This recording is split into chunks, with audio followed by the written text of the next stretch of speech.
Are you ready to leave yet? I asked, glancing around the nearly empty room. Just waiting for the mover, Snow replied with a sigh. Honestly, it'll be a relief not seeing your face anymore. And changing the locks so meticulously as if I'd break in, that was just too much. I used to wonder why we needed such precautions, but now it all seems trivial. When I first met my husband, he was timid, always worried about what others thought. But after we got married, he turned into the classic henpecked husband. A week after moving into my new place, my husband showed up, frantic. It's me. Open up, he pleaded. Huh? Who are you? I feigned ignorance, facing my frantic husband. I'm Scarlett, 35, working part-time 3 days a week. It's been 2 years since I married Anthony. We didn't have kids, but I thought we could still be happy together. In the early days of our marriage, we'd spend nights talking about our hopes for the future.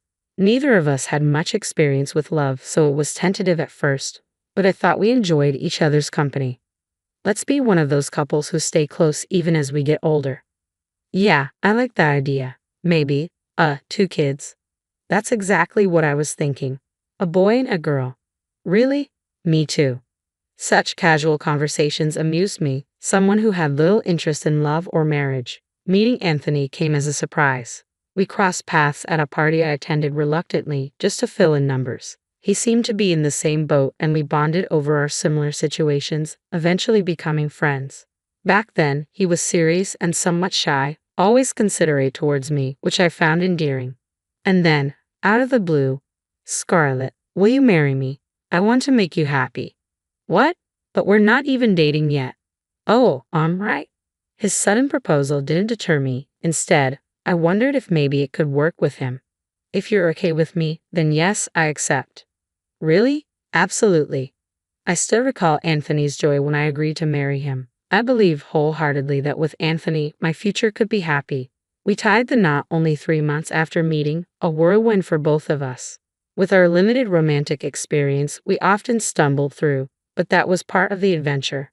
Not long after, we moved in together, but after about a month, the gap between my ideals and reality started to become apparent. Scarlett, there's something I'd like to discuss with you. What is it? That day, Anthony appeared different, more serious and tense. I hate to bring this up, but could you consider quitting your job and becoming a homemaker? What? His sudden request shocked me. I couldn't fathom why he would ask such a thing. He had never previously mentioned any dissatisfaction with my job, and this was just the beginning. May I ask why? I inquired, puzzled by his sudden change. When Scarlett works, it makes me feel like I'm not needed. Did someone say that to you? It's not that, but all the wives of married men in my company are stay-at-home moms. I had made it clear from the start of our marriage that I wanted to keep working, especially since saving money was crucial for our future. Anthony's sudden insistence on this issue left me bewildered. But we agreed I would continue working after we got married, didn't we? I know, but as my wife, Scarlett, I hope you'll consider my perspective. Then why not just pretend I've quit? There's no need for me to actually leave my job. I reiterated my reluctance to quit, but Anthony seemed more concerned about social appearances. My attempts to reason with him fell on deaf ears. Look, if things stay this way, I'll face ridicule from my colleagues and bosses. I'm the head of this household, aren't I? Please just do as I ask. Either way, I can't make a decision on the spot. Let me think about it. All right, but please decide soon. Yet I knew I couldn't let things linger. I worried about what might come next if I didn't act promptly. So I sought advice from my boss, Robinson. I had been working as an administrative assistant at the company since I graduated from high school. Robinson herself had faced a similar situation. Her ex-husband had been controlling, and she had eventually divorced him. Now she's a dedicated single mother whom I greatly admire. That must have been tough. I've considered divorce, but it's complicated since we're newlyweds. Yes, I haven't thought about that yet. But if you quit, it'll be hard to find someone to replace you, Scarlett. I'm not planning to quit outright. I want to find a way to continue working, if possible. How about we stick with our current part-time arrangement for now? Going full-time might attract too much attention. That's a smart move. I'll talk it over with Anthony. If he still opposes it, I'll take Robinson's advice and request part-time hours. Sounds like a sensible plan. Remember, you can always rely on me for guidance. I'm here to support you as your senior.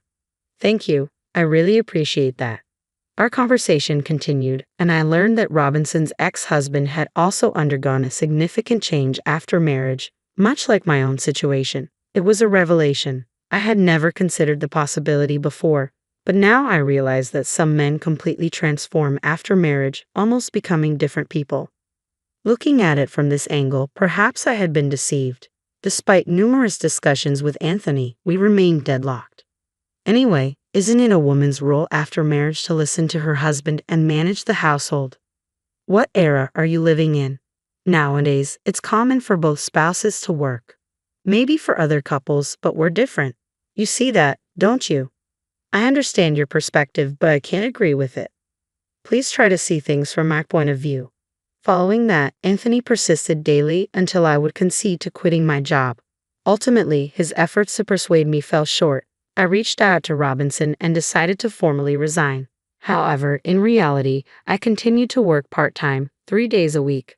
Thankfully, my boss understood my predicament and allowed me to reduce my hours.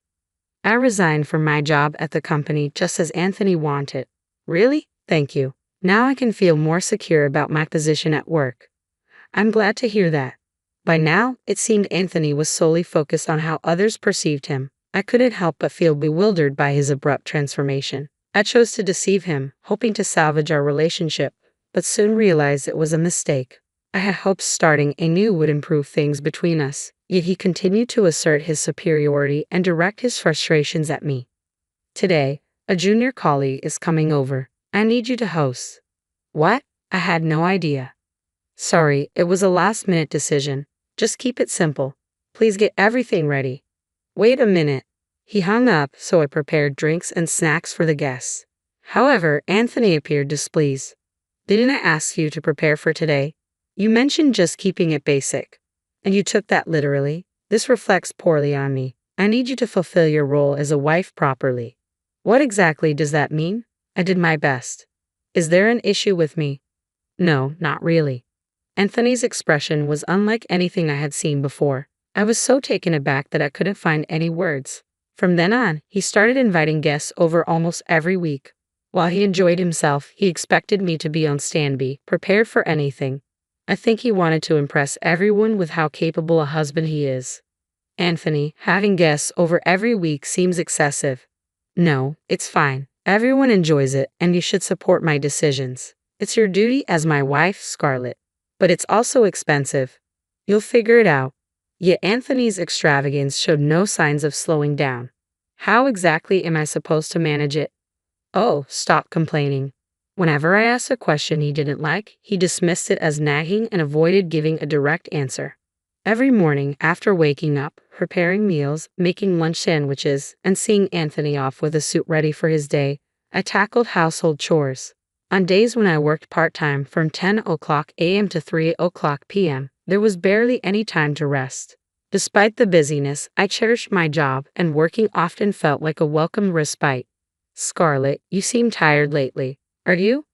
Yeah, a bit actually. Let me know if there's anything I can do. I'm here to help in any way I can, of course. Thank you, Sophia. You've been such a reliable support. Unlike Anthony, you've noticed how his treatment of me has been deteriorating day by day. Sophia knew about my secret part-time work and kept it hidden from Anthony. I appreciate everything, Sophia. Don't mention it, but I never imagined Anthony would behave like this. Neither did I. I've tried talking to him, but he won't listen, and we can hardly have a meaningful conversation anymore. I'm sorry, if only I were stronger. Don't be too hard on yourself. You're managing work and household tasks admirably. I really appreciate all your help. I'm glad to hear that. Living with Sophia had been nothing but a positive experience for me. However, it seemed Anthony wasn't comfortable with how close Sophia and I had become, and because of that, he made a shocking decision. Where's Sophia? Mom's gone. What do you mean, gone? Mom's getting older, and I thought it would be best for her to be in a facility. You actually placed her in a home. Yeah, just finished settling her into the new place. Now I have the house to myself. I couldn't believe it happened while I was at my parents' home. The fact that he placed his own mother in a facility shocked me. She was injured, but not to the extent that she needed full-time care. He must have sent Sophia away just to have the house to himself.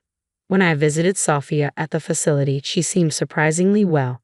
I'm sorry it had to come to this. No, Sophia, it's not your fault. I never expected him to go to such lengths. I'm afraid of what he might do if I resist. I'll miss Sophia, but I'll manage. If you need anything, you're always welcome here. Thank you. Afterward, we moved into my in-laws' house from our previous home. Despite managing the household, Anthony never acknowledged my efforts or showed gratitude. The idea of having children, which we had once eagerly discussed, now seemed completely out of reach. Anthony disregarded me, often preferring to spend his time away from home. On top of that, he began imposing arbitrary rules. No matter how late Anthony returned, I was required to stay awake until his arrival. If I happened to wake up later than him in the morning, he would become upset. What time will you be home today? I'm not sure. Just stay up until I get back, okay? Okay. One day, after a similar exchange, when Anthony returned home, I noticed something unusual as I took his suit to hang it up. There was a fragrance in the air, a sweet feminine scent that was unfamiliar to me. Since I didn't wear perfume, it was unmistakable evidence of an affair. Whenever he came home late, I would catch whiffs of the same perfume. That day, he'd unusually suggested I go to bed before him, raising my suspicions. Quietly, I went to the living room and overheard their conversation. Oh, she's clueless. When are you going to leave her? I'll kick her out soon enough. Their voices carried clearly, especially the woman's, which was quite loud. From their discussion, it was evident their relationship had been ongoing for some time. While the perfume incident hadn't surprised me, I was deeply disgusted. He was still technically my husband, and despite my wishful thinking, his mistreatment of me hadn't changed. It was nearing our 2-year mark of marriage. It's sudden, but I have a business trip. The day after tomorrow, I need you to get everything ready. That's very short notice. I'll be away for about 3 days. Please make sure my clothes are prepared. Got it. I can't believe he could make up such a lie about a business trip. It wasn't a business trip, it was a trip with his mistress. I recall the conversation I had with Anthony's colleague's wife when we met previously. Be cautious if he suddenly mentions a business trip. Our company doesn't even have those. I had already discovered evidence earlier. I found a chat on his mobile phone, left in the living room, detailing how he had taken paid leave for this supposed trip. It marked the beginning of the end for our marriage. Armed with proof of his affair, I intended to confront him with divorce papers upon his return. However, it was my husband who made the first move. Are you ready to leave? The movers will be here soon. That was the first thing he said upon returning home. He instructed me to vacate the house while he was away. I need you to be gone before I get back. What? Why are you saying this all of a sudden? That's exactly what I said. You can't spring this on me and expect me to leave immediately. Then I'll wait a bit, but start preparing to leave. Goodbye. I never imagined my once timid, overly concerned about others' opinions husband would transform into such a submissive partner. But this was the final straw. The future I once envisioned with him now felt like a distant memory. Living with such a man, I couldn't envision a bright future ahead. I wonder what comes next. This could get interesting. Has the mover arrived yet? No need to rush, they should be here soon. Oh, and I almost forgot to mention, I'm changing the locks on the house. Alright, got it. The thought of not having to see your face again is a relief.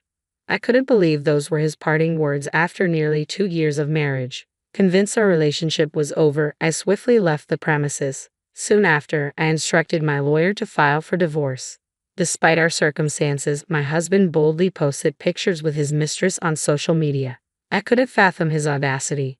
How could he be so reckless? Not realizing he was providing evidence of his affair, even our mutual friends noticed his strange behavior and reached out to inquire. After leaving my in-laws' home, I returned to full-time work, transitioning from part-time. Additionally, I moved into the suburban high-rise apartment I had long dreamed of. It was spacious for one person, but without Anthony, it felt wonderfully comfortable. I had been waiting anxiously for any sign of contact from him. Then one morning about a month after settling into my new place, the doorbell rang. Checking the monitor, I was surprised to see Anthony standing there. Hey, it's me, Anthony. Open up, Scarlett. His abrupt demand to be let in was presumptuous beyond belief. I couldn't comprehend his actions anymore. Deciding to feign ignorance, I thought it might be more entertaining than simply turning him away. Who are you? I'm sorry, but I don't know you. Don't tell me you've forgotten your husband's face. I'm not married. I think you've mistaken me for someone else. He appeared desperate, almost on the brink of tears, a shadow of his former timid self from our earlier days. Despite his plea, I stood firm and continued to treat him like a stranger. Please just listen. I've been deceived and I need Scarlett's help. I'm sorry, but I'm not obligated to assist you. If you persist, I'll have to call the police. Seriously. After all, I don't know you. Anthony must have believed I would always be there to resolve his problems. But the person I had become wouldn't entertain such thoughts. Yet my patience was wearing thin with a husband who refused to give up. That's it. You made this mess, so it's up to you to fix it. You don't have to be so tough on me. What? Oh, and by the way, you can't stay at your parents' place anymore. What do you mean? Do you know whose name the house is under? No, but it used to belong to Sophia. Now it's in my name. Why? I explained to Anthony why things had reached this point. Anthony insisted I leave. When I confided in Sophia, even she was visibly upset and disappointed. I can't believe my son has turned out like this. I'm truly sorry, especially after all the help you've given us, Sophia. You're divorcing Anthony, aren't you? Yes, it's for the best. In that case, I'll transfer the house to you. Why would Sophia transfer their rights to their in-laws' house to me? Anthony had no idea he was living with his mistress throughout all of this. That's the situation. Understand and leave promptly. We likely won't cross paths again anyway. Just one more thing. If he persists, I will call the police.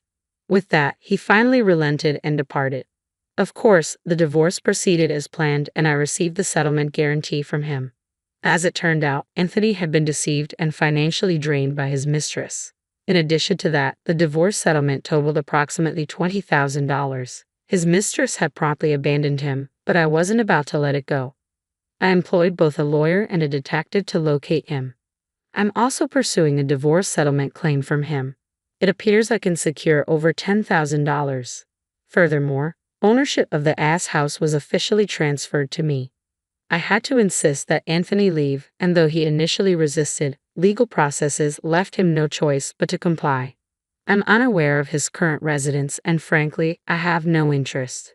His company also discovered the photos he posted with his mistress on social media. Unable to endure the scrutiny due to his past facade of living extravagantly, he chose to resign voluntarily. The outcome felt inevitable given his true character. If I had one last thing to say, it would be this. I don't dwell on it. I'm divorced now, but I view it as a learning opportunity and opt to move forward positively. My bond with Sophia endures. I intend to concentrate on my career independently and relish life as a single person.